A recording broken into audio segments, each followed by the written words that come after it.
All right, it's time to talk about some movies, including the last five films I saw. Sort of, kind of, cheating just a little bit. Hey everyone, it is Shannon, and I am here to do a video today about Underworld, the film series of Underworld. And I might be doing something similar to this throughout the year, so we'll see how this goes. But what it is it's also going to be sort of like a series catch up kind of idea because Underworld is a series where or at least had seen, all but the most recent installment of the films. So recently, the Underworld Blood Wars popped up on Netflix. It's from 2016, and it is the most recent installment in the Underworld series, and the only one I hadn't seen. And then I noticed Netflix is also taking three of the Underworld movies off of Netflix. Sometimes it says so in this bottom corner, like this. I'm seeing watching through PlayStation. Sometimes it says it here. Not always. It's very hard to find out the movies that are leaving or even going to be arriving on Netflix, but I did notice that they were pulling three of them off. And even though I own all but Blood Wars, I still used it as inspiration to rewatch the series and watch the most recent one. So yeah, so this is just going to be a bit of a little chatty video on the Underworld films, rewatching the old ones, enjoying the new one, all of these kinds of things. And before I go any further, I will note that there will be spoilers in this. I'll try not to spoil anything from Blood Wars, but just as the nature of talking about a film series or a book series, it is hard to talk about, the second installment without having some information be revealed about the first one. I'll try not to do any major ones, but it just sort of is the nature of the beast, as they say. So if you are unfamiliar with Underworld as a series, it's based on a graphic novel series, and the films follow sort of like a feud between vampires and werewolves. In the film, they usually call them Lycans, and it's sort of a war that's been going on for hundreds of years. And most of the films follow Celine, who's played by Kate Beckinsale, and she is a death dealer who is someone who specifically hunts down and kills werewolves and has been doing that for hundreds of years. So I actually saw the first film. I saw Underworld. I can't believe that Underworld is from 2003. When I looked that up, I was like, really? Really? So the original Underworld is from 2003. You can even see the date there. September 19th, 2003. Yeah, and I saw it in the theater. I saw it with my sister and her husband, and I loved it right away. Like from the moment it started with Celine, and she's such a kick butt character, and and it's dark and it's rainy, and most of the movies are like this sort of like dark blue, grays, silvers, and stuff like that through for like the whole thing. There's very little color, which is awesome. And yeah, there's like fighting and the big war between the vampires and the werewolves and stuff like that. But it was really funny when I was rewatching Underworld this time, and I've seen it many times. It's a film I come back to again and again because I enjoy it so much. And there's moments that I remember, there are lines that I remember, there are like scenes that I remember, there's in particular action sequences that I remember, there are moments that I remember between characters and all that stuff.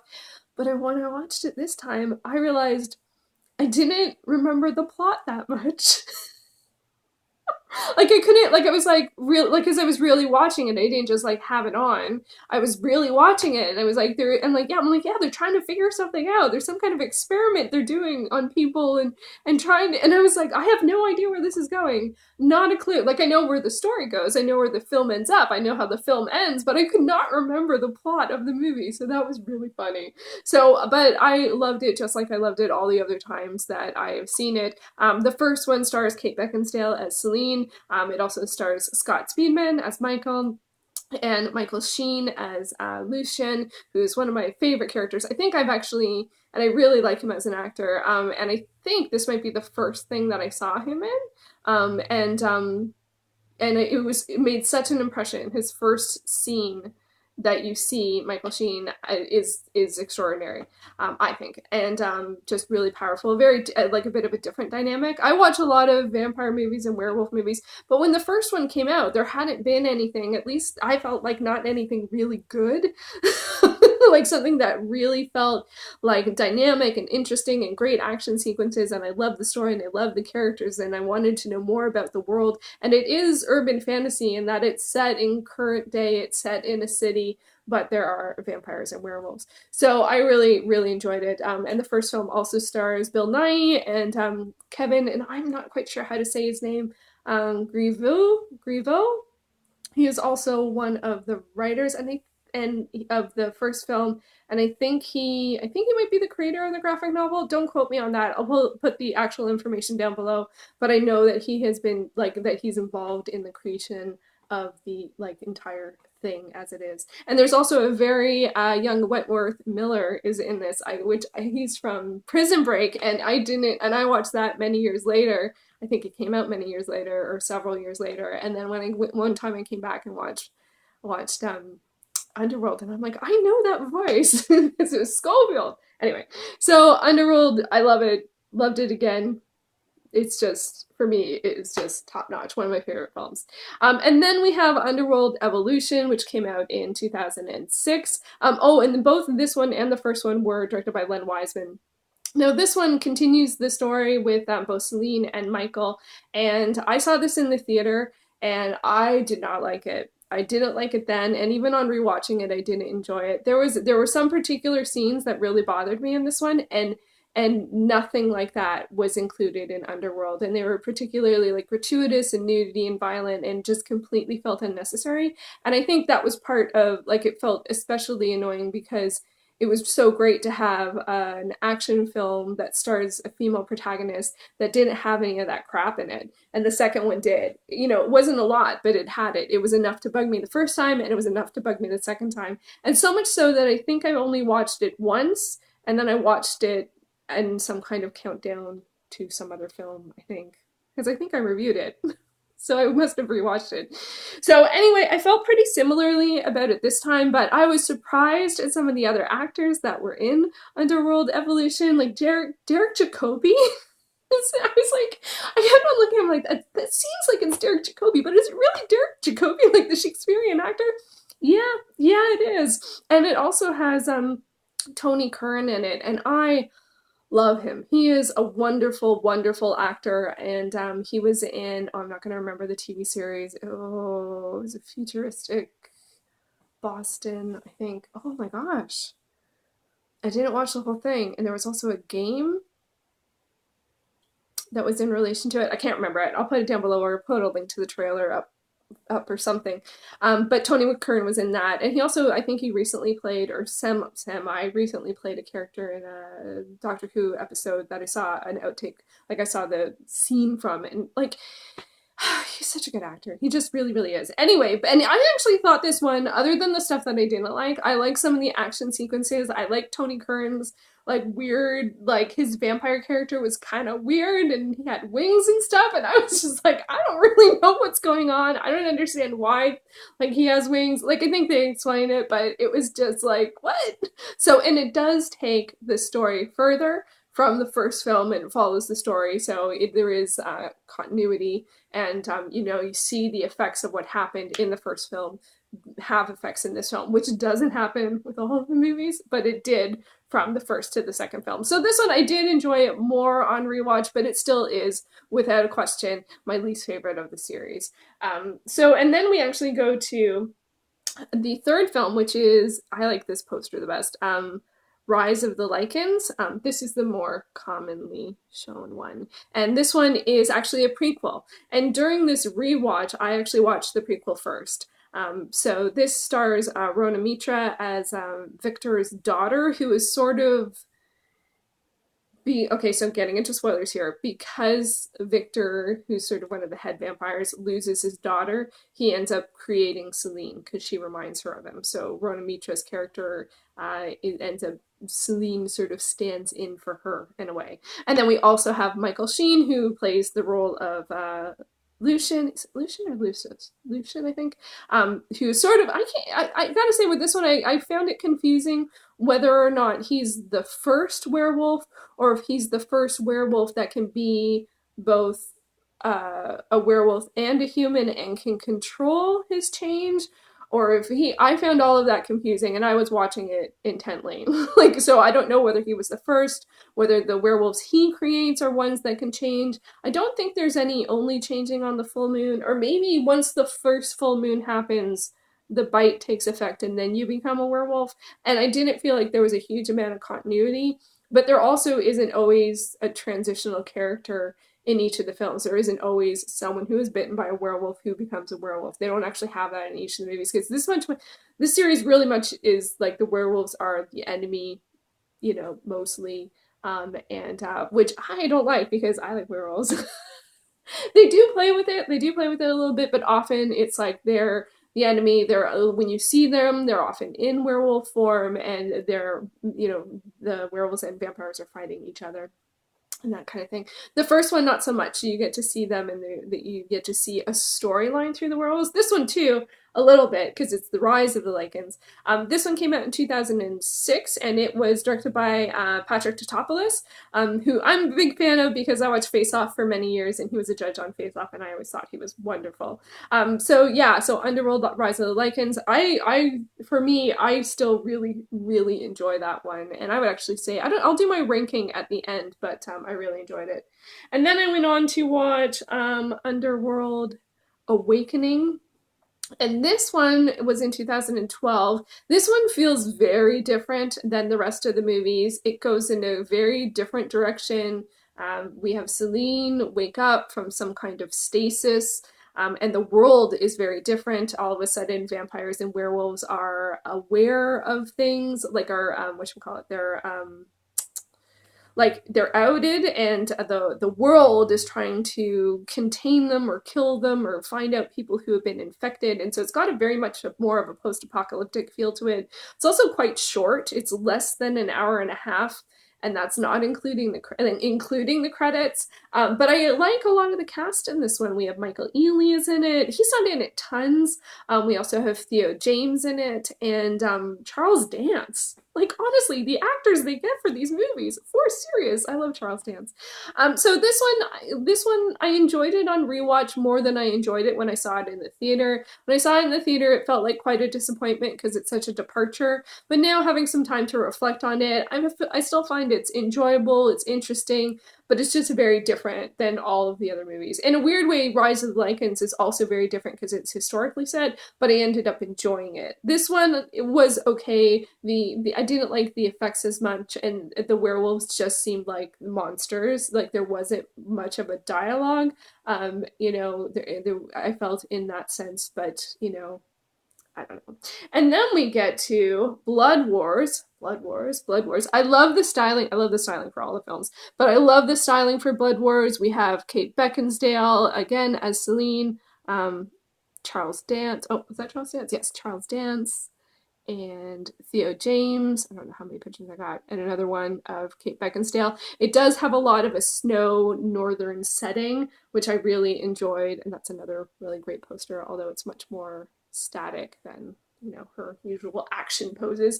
And I gotta say, I did enjoy this one a fair amount. Like, one of the things I had to come to when I was watching this one, like as I was watching it, is quite a departure from the earlier films. Like, I feel like although it has characters from Awakenings, I don't have any sense that this is the same world that they set up in Awakening, or Awakening, it's singular. So I didn't get the post-apocalyptic feel, I didn't get the survivalist feel, I didn't get the fact that people knew who vampires and werewolves were, like humans knew who vampires and werewolves were. It was all between vampires and werewolves. And oh, I forgot, there's another actor. Let's put his name there. Tobias Mendes. Oh, or Menez. I was not expecting him, and it's quite a different role than I've seen him, and I haven't seen him in anything, shall we say, modern. Most of the stuff I've seen him is like epic fantasy or historical. So I was like, what? I don't understand you. He was good in this. He's a good actor, but it felt confusing. But anyway, so Blood Wars I did enjoy. I like the setting, but it was also kind of confusing. It's like, I couldn't figure out where they were. Literally, in the world, where they were. I knew they went north, and there was snow, but I didn't know if they were in North America, I didn't know if they were in Europe. There's very little contact with humans at all, and so all of that was very confusing. So I found once I could get over the fact that it felt very different, I quite enjoyed it. You know, I enjoyed the stylings, I enjoyed the action sequences, I liked the characters. I wasn't sure, while I was watching it, I wasn't sure how I was going to feel about where it was going, but I ended up really enjoying it. And it's just, I thought it was a fun, if you think of it as a fun action movie, fun is a little not quite. Like, it's, they're still intense and there's lots of fighting and it's quite violent. I don't know if it says the rating. R, yeah, so it's quite violent. And there's lots of, like, you know, fighting and action and swords and stuff and blood and, you know, like, and gore. You know, it's not tons of gore, is there? I can't remember. There's werewolves. Whenever there's werewolves, there tends to be a high gore content. And yeah, but I thought it surprised me in a few different places. And it did go a few different places in terms of some of the types of things that they showed in terms of action type stuff. So I thought it was fun. I thought it was a fun installment in the series. Fun is, again, not a great word, but I thought it was a like an interesting take on the series, but I had to really not think of it as what comes after Awakening. Even though there is a clear connection between the two, there's even some carryover characters. Theo James is in both films. Charles Dance is in both films. They added Bradley James, who is, so it's, that was a bit weird to see. He played Arthur in the TV series Merlin, and I recognized him right away. But again, just like Tobias Menzies, I was like, whoa, I'm not used to seeing you in this context. And I don't usually have too much trouble with that. So anyway, I thought it was enjoyable. Not my favorite, but not my least favorite. And in fact, let's do ranking. Let's do ranking for this. So for me, should we do best to worst or worst to best? Let's do worst to best. Okay, so it's probably not going to be a surprise that my least favorite, I bet you can figure it out, my least favorite of the set is easily Underworld Evolution. I think some of the things that they did in this one, just no, didn't like it. And the next one, so that would be number 5. Number 4 would be Underworld Awakening. I did enjoy it. I like the cast. I thought it was fun, but it is quite short, and I do feel that it seems weird that it doesn't stand. It doesn't stand as a good, like, gateway, not gateway, like, it's not a good bridge between the different film series, and it doesn't stand on its own because there's so much context that you need. So it's a bit of a weird one, but in seeing it a second time was pretty enjoyable. And then in third place, I would put Underworld Blood Wars. Again, fun action sequences. I liked what they did. They went some different places. I enjoyed the styling, all of the, like, they did the northern, like in the snow, and I always like anything snow set works for me. And just, I thought it was an engaging story, and I would rewatch it. So that's all good. And then in second place is Rise of the Lycans, which I'm sure is probably higher than a lot of other people's placement in terms of the series, but I just really, I enjoy it a lot, and Michael Sheen, so. And first, and will always be first, is definitely the original Underworld. Like, honestly, it's, I'm not joking when I say it's one of my favorite movies. It's highly rewatchable, very entertaining. There's lots of gunfire and there's lots of like gore and stuff, but I didn't feel like anything was gratuitous. And it just really is a wonderful, like, not wonderful, that's not a great word, but it's just a really engaging, dynamic, fun, actiony, stylized, good acting. Like, everything about it was fun to me. So was enjoyable. Like, I wouldn't change a thing about it. So yeah, and it still freaks me out that it's from 16 years ago now. Well, I guess it's 15 and a half, but still, like, wow. So it's kind of fun to do this. Let me know how this feels in terms of format, to do sort of like a film series review. I thought about doing it. I didn't actually think about doing it as a vlog. That's another potential way to, you know, catch up and finish off a film series. And yeah, so let me know your thoughts on Underworld. Do you enjoy the Underworld movies? How would you rank the 5 Underworld movies? And I don't know if there's going to be any more at this point. Not sure. Haven't looked into that. But yeah, so it's just, I don't know. Celine's she's such a kick butt character, man. Like, you gotta love her.